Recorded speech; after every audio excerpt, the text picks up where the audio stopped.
open, that the receivers weren't getting any separation. It's not as if A.J. Brown and Devontae Smith forgot how to run routes. It's that the route concepts, the overall plays are as such where the opponent knows what's coming. And these are guys that are professional players too. They cash in checks just like the Eagles players.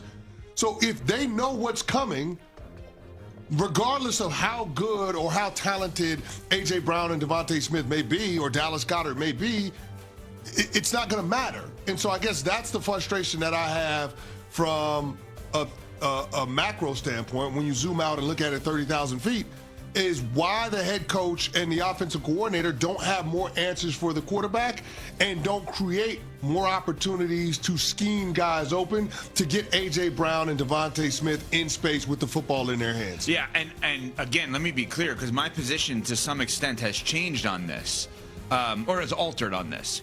Today is not a day for me personally to just solely go after A.J. Brown, even though he had drops last night. To me, today is the guy that I have this unwavering in Jalen Hurts was not very good last night, obviously. And the coach that I've defended because his record is phenomenal in Nick Sirianni, I have an amazing amount of questions about today because all we were told all week was that he was more involved this week and their offense looked worse.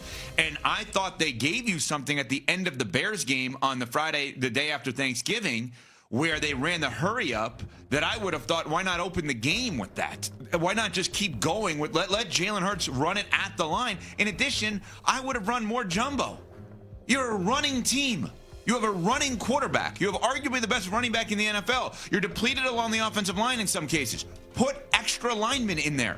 Run under center, extra linemen, run first team. Like, be boring. Be boring. Boring in sports is great. Boring to do what we do is terrible, but boring is great. You don't have to run out of the shotgun. You don't have to throw down. The first play of the game, they're throwing, a 50-yard pass downfield. That's not you. And they almost hit it. But that's not them. But that should tell you all you need to know, is that the consciousness of, we're going to now try something. No.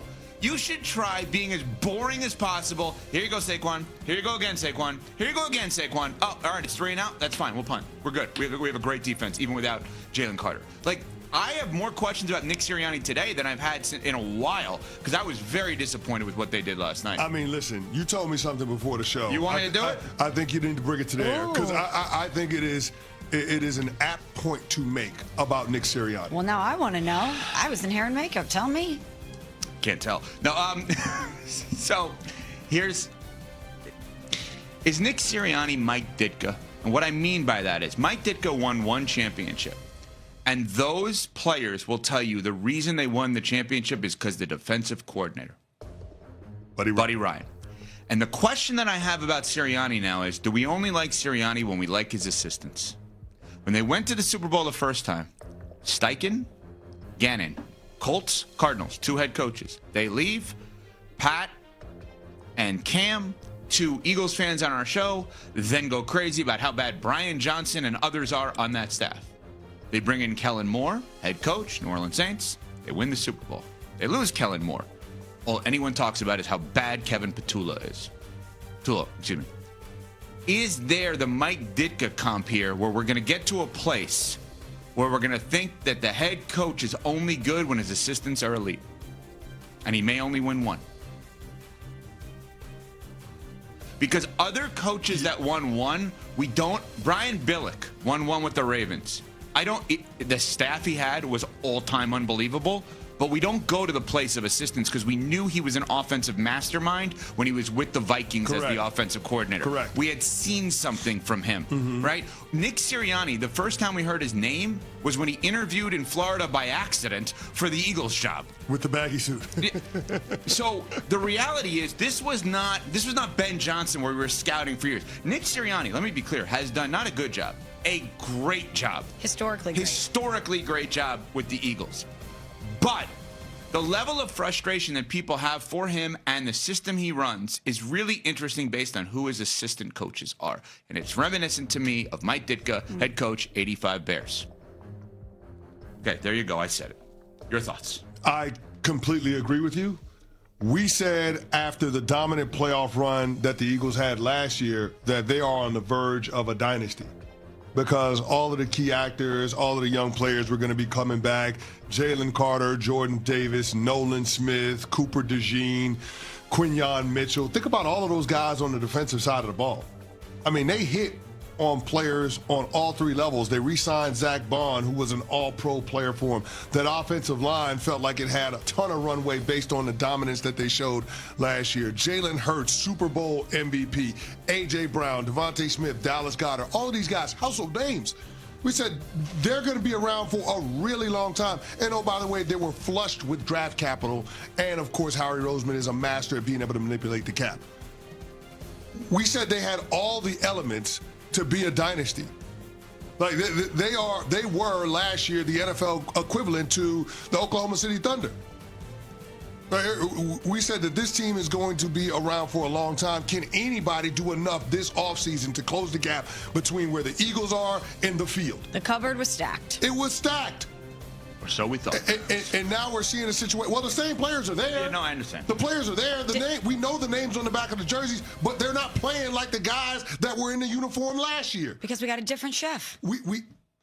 On the offense, different chef. But the head coach is responsible for it all.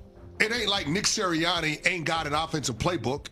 It ain't because Kellen Moore became the head coach of the New Orleans Saints. He forgot what worked for his offense last year.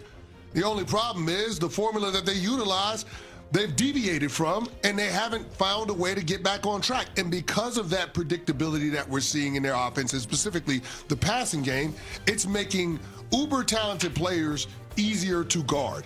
Last night, the Eagles receivers averaged 2.68 yards of separation. For context, league average is 3.45 yards of separation. Your receivers are getting a full yard less of separation than all of the other receivers in the NFL. You wonder why the quarterback is turning the ball over the way that he is? You wonder why Jalen Hurts is forcing the ball the way that he is? Because there's nowhere to go with the football. So I'm not absolving Jalen Hurts of blame. Mm-hmm. He is culpable in all of this. But there is a bigger issue at play here. And right now, the Eagles are putting themselves up against it in order to be able to go on another deep playoff run. Right now, they're sitting in the 3 spot in the NFC. That means that they've got to deal with the San Francisco 49ers. If you're the Philadelphia Eagles, you want to try like hell to avoid playing any of those teams in the NFC West, in the NFC West in the first round of the playoffs. That should be your number one priority. But based on the way that they're playing, I don't see how that's going to be possible. If you marry the two things together, is that part of the problem? Because Jalen Hurts has had a lot of different play callers in his career, and he's thrived in spite of it. He's thrived in spite of that churn. But we're talking Doug Peterson, Nick Sirianni, Shane Steichen, Brian Johnson, Kellen Moore, and now Kevin Patullo. That's a lot. And that doesn't even take into account all the play callers he had in college. Yeah. And again, he has thrived in spite of that. That's a feather in his cap. But we always preach consistency with teams. And when you're as good as the Eagles are, that's when guys graduate. Not only players, but assistant coaches as well. You are a victim of your own success in that way. But I have to wonder if at some point it's part of the problem, that there isn't that continuity when you're talking about scheme.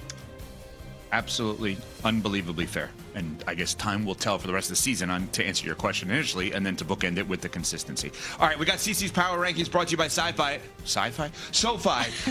It feels like the Eagles are sci-fi right now. Canty's Power Rankings brought to you by SoFi. Coming up next, we're on Sportsmanlike, presented by Progressive Insurance.